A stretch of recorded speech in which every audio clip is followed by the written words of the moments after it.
Welcome to episode 3 of Panasonic's The Sound Experience, a series on the future of audio and mobility. And now, Panasonic's Director of Marketing and Communications, Maria Rohrer. Hey everyone, I'm Maria Rohrer with Panasonic Automotive. In this automotive space, we're looking at all kinds of things relative to the sound experience, and particularly for the premium audio experience inside the vehicles. Today, we've got Panasonic Automotive's own Tom Dunn here with us. Hey, Tom. Hey. And Tom is the one that heads up our premium audio global business, and he is joined today by Mark Cassavant, who is our Vice President of Brand and Business Development for the Klipsch Group out of Indiana, where a lot of innovations come out of in the Midwest, as well as we're happy to have Brett Crockett, VP of Sound Technology for R&D at Dolby Atmos. So welcome to all of you. I want to start first with Tom, if I could. Tom, talk a little bit about the business that you head up and what you do for Panasonic Automotive.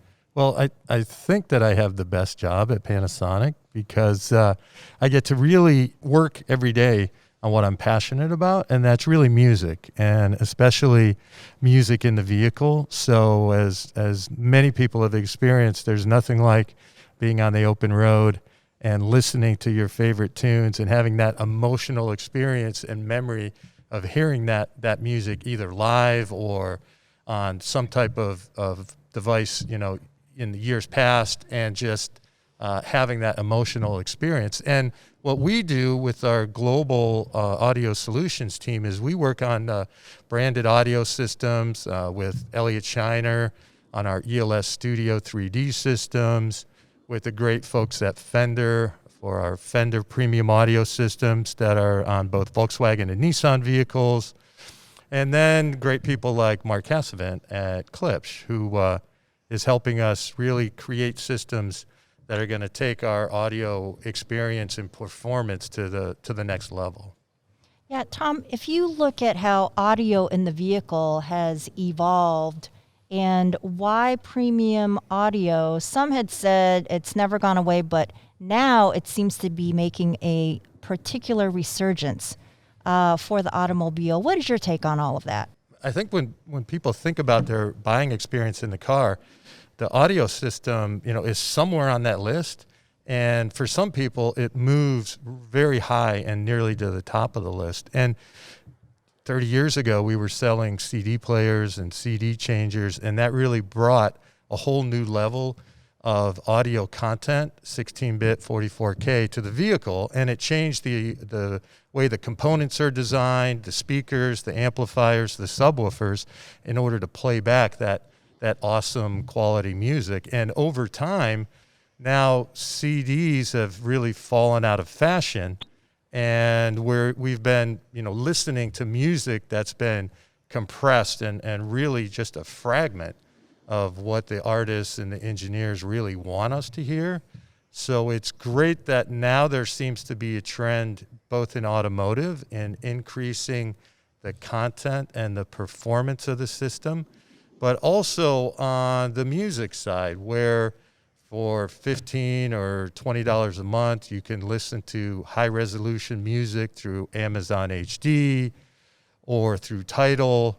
And I don't know about you, but I used to spend, I used to buy 3, 4, 5 CDs a month. So when you really do the math, it's really a great deal to just have an interface where you can listen to any track that you ever imagined, right, instantaneously, and make great playlists. So it's kind of this increase in performance, both on the content side and what we're seeing in the vehicle with these ultra-level systems. So just last week, Acura debuted the prototype MDX, and it features a 25-speaker, 1,000-watt ELS Studio 3D Signature Edition system. Fabulous. So it's the new benchmark, we believe, for automotive audio performance.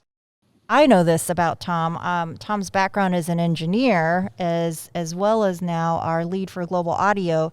And when you see these changes, Tom, do you think that it's really customers driving it, or the advent of the innovation driving it, or a convergence of the two? Yeah, I think it's always a combination of both, right? So there's a demand, I think we've never seen at the higher end of the vehicles. And when I say vehicles, it's not just a luxury sedan like we would think from Europe or one of the Japanese makers. It's really the large SUVs. When you look at GMC and the Denali, and those vehicles are $80,000, $90,000. The Ram pickup truck, $60,000, $70,000, $80,000 vehicles.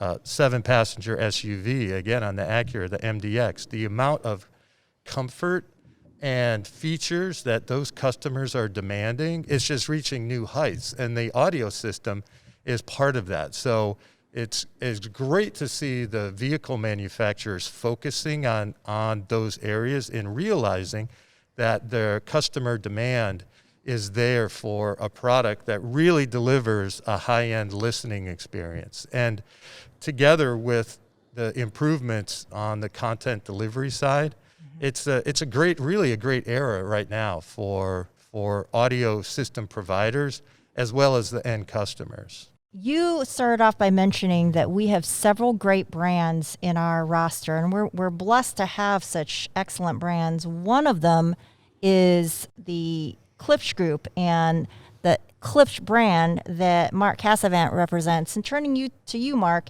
you were able to work with us and stand up with us at CES 2020, just January of this year. And we were so excited to bring that new news to the industry. Talk a little bit about joining our family with a powerhouse brand that is yours, and that's Klipsch. And talk a little bit about what you told us at CES and why we came together. Yeah, it's exciting for us as a company with a lot of history, similar to Panasonic, 100 years for you all, and then we're reaching 75 years this year. And,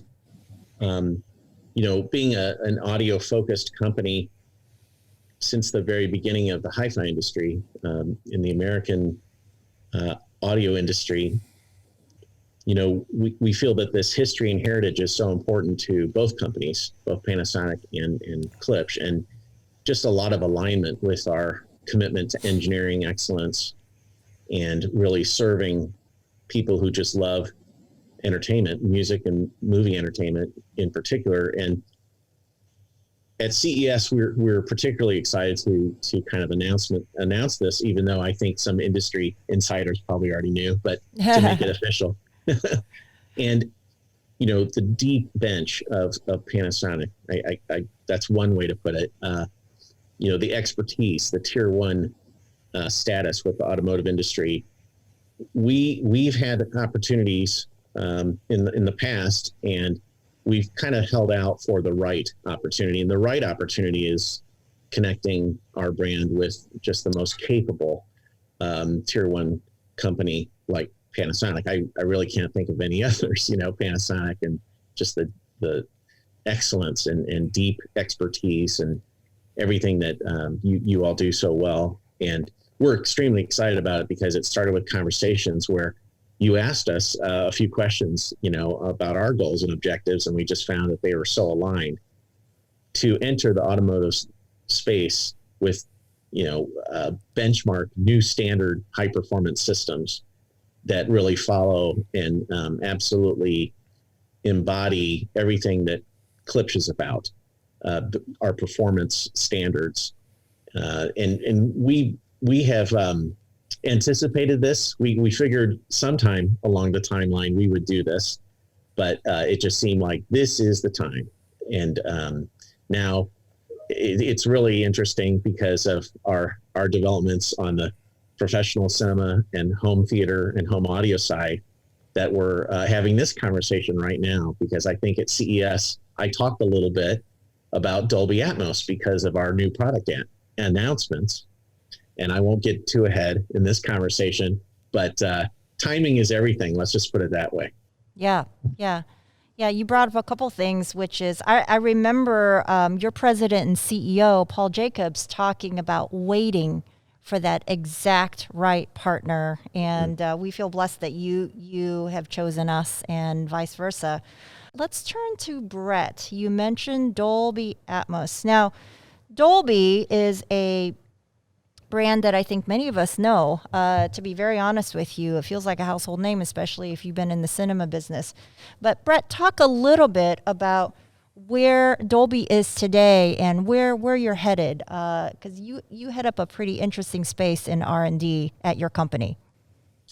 Yeah, thank you. It's great to be here. I head up sound technology R&D, and we're a global group of researchers and scientists. And our goal, which is a fun goal, is to dream up and invent the sound technologies that Dolby offers for professional applications like the cinema, broadcast applications, and more importantly for the consumer.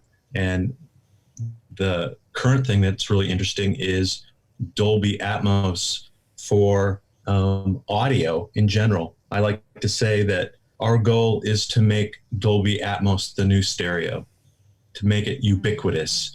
And the automotive space is a perfectly natural place to have that experience because people listen to so much music in the car. And I know I do, and everyone else around the world does. And so it's exciting for us to bring this experience to the automotive space. Yeah, why do you think that the vehicle is the perfect space to do this? We've had radio in the vehicle for a long time, and radio has evolved to many different audio advances. Why do you think the vehicle is the perfect place to bring your brand and your brand of technology to the world today? Well, the automotive space is naturally inclined to give you more than two speakers. It's, if you had a car with two speakers, you would feel like you were getting jilted. So when you have multiple speakers, immersive audio is just a natural source of content for that space. And so given that you can also, you have a captive audience, where everyone is sitting. And so you can tailor the experience so it's really fitted for those people. There's always going to be a driver. Maybe soon there won't be a driver, but there's a passenger, a driver, and people in the back seats or multiple rows. So it's a perfect environment.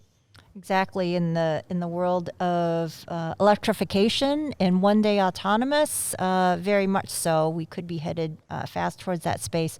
Tom, you were going to jump in on and add to that. Yeah, I was just going to say, I agree with what Brett's saying. In the car, the immersive audio experience is, perhaps one of the best environments because our engineers know where the driver and the passengers are located, so they can tailor the sound experience specifically for where those ears are going to be. Mm-hmm. And in the vehicle, it's a closed cabin. So when you incorporate speakers and then you have music content that utilizes, it's either 5.1 channels or more channels, for that immersive experience, it's really unlike anything else you've ever heard before. And then it's also very easy to take down the road and impress all of your friends with this, new way of listening to your favorite music. So we're really excited about the future.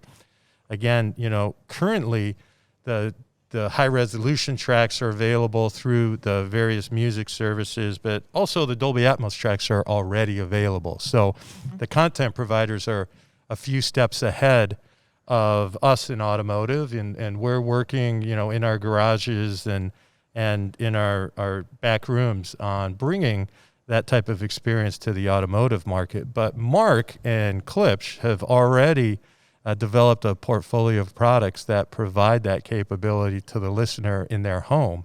And it feels like that Klipsch, who we're just very honored to work with on our automotive projects, is already one of the benchmarks when it comes to playing back Dolby Atmos in the way it was intended. Mm-hmm, mm-hmm.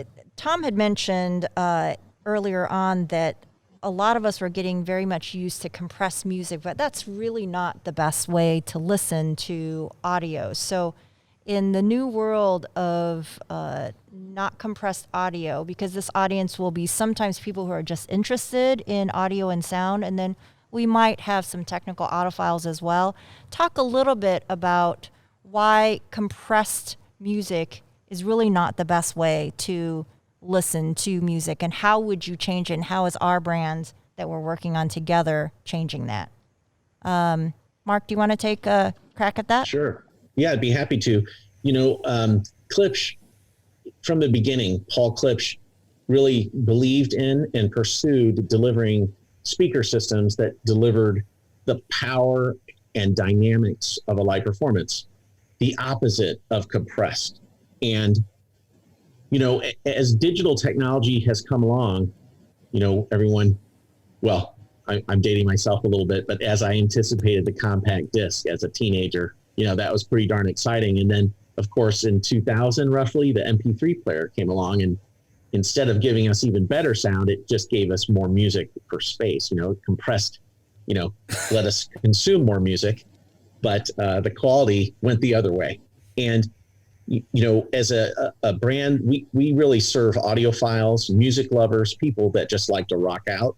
Heck, kids, and especially my kids, they're fanatical about music and introducing me now to new music. But high resolution is serving the human ear, just like high resolution video today. Nobody gets a low resolution TV just because it fits in their space. Everyone wants the highest res, best TV they can get.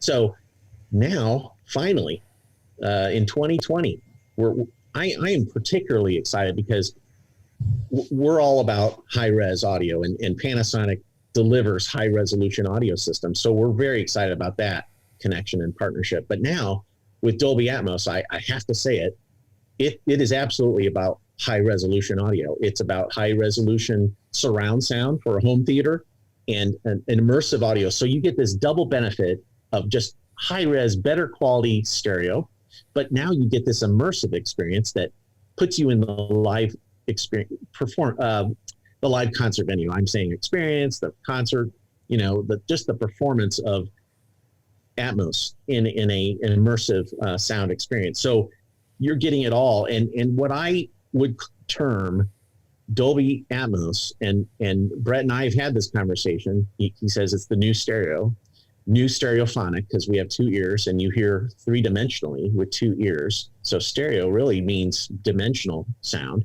And I would say Dolby Atmos is a new renaissance in audio. I was thinking about what is the right word, because this is going to have a lasting impact on the way people listen. And now that music providers are coming to the table and they want us to experience this with music, we're beyond movies now. I am so excited about it. I just, I've always been a fan of car audio, and everybody in Klipsch knows I have to contain my excitement about this. Believe it or not, this is me contained. I'm really trying to rein it in, but I do. I get so excited about it. I'm ready to jump out of my seat, So it's coming, and I cannot wait just for everybody to just enjoy this level of quality and experience. I love what you just said about high resolution serves the human ear. How is that so, Brett? Because the new stereo, I'm fascinated by that term. Dimensionalize what you mean by new stereo or new stereophonic. If Dolby Atmos was only for people with big home theater systems, it wouldn't have the impact that we want it to have. When I say I want it, or we want it to be the new stereo, that means ubiquity. It's everywhere. And so when we launched Dolby Atmos, people said, "Oh, you're making me buy a new home theater with a lot of speakers." I said, that's one way to experience it, but just wait. We're going to make audio better than it's ever been, and it's going to be easier than it's ever been. So we started with home theaters. We quickly introduced sound bars. We moved then to headphones, then to smart speakers, and now to laptops, smartphones, tablets, and now we're coming to the automotive space. So those are all places which you consume stereo today, but now you can get this new amazing immersive experience. When we talk about high definition, it's about frequency response and bit depth and technical things like that. But high resolution means spatial resolution as well. The reason we invented Dolby Atmos was for creatives to recreate reality in the cinema, in your living room, now in your car. Because when you walk outdoors, you hear sounds all around you. And more importantly, you hear sounds above you. You hear airplanes and birds. Mm-hmm. And Atmos lets you recreate that. It's a technology, but if it was only a technology, we'd fail. Mm-hmm. It has to be a tool for creatives to move the consumer and the audience emotionally. And that was our goal. And I think we've succeeded. And Maria, just one follow-up issue on that for Brent. I'm kind of curious, what do the artists actually think when they hear their music played back in Dolby Atmos, and how are they responding to these new creative tools? This is probably the most amazing response that we consistently get. Our big artists, new artists, people who've been in the industry for decades or who are the new hot artists. They sit down, they listen to their music in Atmos, and they say, this is what I've always dreamed of it sounding like. And once you hear that, mission accomplished. Mm-hmm. And so now we just need to give them the tools and the distribution chains to get it everywhere and as easily as possible. So artists in their production development, be it cinema, be it music, they're using your technology to help them recreate a sound and also to make decisions on how to move forward. Right. So what we did was we said we have to take the existing tools that people use to make movie soundtracks and music and television programs and games, etc. And we have to make our technology integrate into that workflow almost as seamlessly as possible, and we've done that. The exciting thing about Dolby Atmos in cinema and music is watching the artist experiment, because they're able to do things they've never been able to do. So, people are experimenting with putting instruments and vocals in places that are impossible in stereo. And so it's a great deal of fun for me to hear brand new mixes coming out, because people are being brave. It's like the early days of stereo. They tried different things. Some things worked, some things didn't, some stuck. And we're seeing the same thing with Atmos music mixes, just as we saw with Atmos movies. They were a little conservative at the first introduction of the technology, but then they got greatly creative in movies like Gravity or Roma, where they're really pushing the limits of what's possible. Maybe a fun question for you. What songs do you like listening to your Dolby Atmos technology? What are some of your favorites that really come to life? So I'm a Beatles fan, like a lot of people are. And Giles Martin, George Martin's son, has embraced immersive audio, and he's actually remixed Sgt. Pepper and Abbey Road in Dolby Atmos. And so the anniversary edition of Abbey Road is available in the new stereo mixes, but also in an Atmos mix on Blu-ray disc. And hearing, sometimes I think I don't need to listen to the Beatles anymore because I listen to it so much, I've memorized every note. But when I listen to these new mixes, it's like going from black and white to color for a movie. It's just a completely new expression of genius. And then some modern music is, Perry Farrell's new record. He just went crazy with the Atmos technology. It's really awe-inspiring. What about you, Mark? What kind of music do you like in your system with Dolby? Gosh, since I'm a Tidal subscriber, I like to turn on my television, open the Tidal app, and hear it through my full home theater system. And I just kind of let the playlist go. It has been kind of fun for me because I haven't sought out any particular artists. I just let it fly. And I found that, some of the newer artists, Post Malone to Replacements. I mean, the playlist has been interesting. Let's put it that way. But some of the music tracks on some of the early Atmos samplers, I love that too. I like electronic music, and Metric was one of them that was a lot of fun. Universal Language, and the use of the surround channels, the way the music moves around you is just unbelievable. And my favorite thing to do, and Tom, this, and so does Brett, is at the trade shows, every chance I get, I will crank that stuff up to an absurd volume level to get people into our booth. And once they are in there, their jaws hit the floor, because it's not just the live presence and the power of this stuff, but the way it moves around, and it's a new experience. And in this industry, I'll just say, you have to go a little bit crazy to really impress people. And that's my job description. That's how I look at it. Same with Brett, same with Tom. We got to push it a little bit.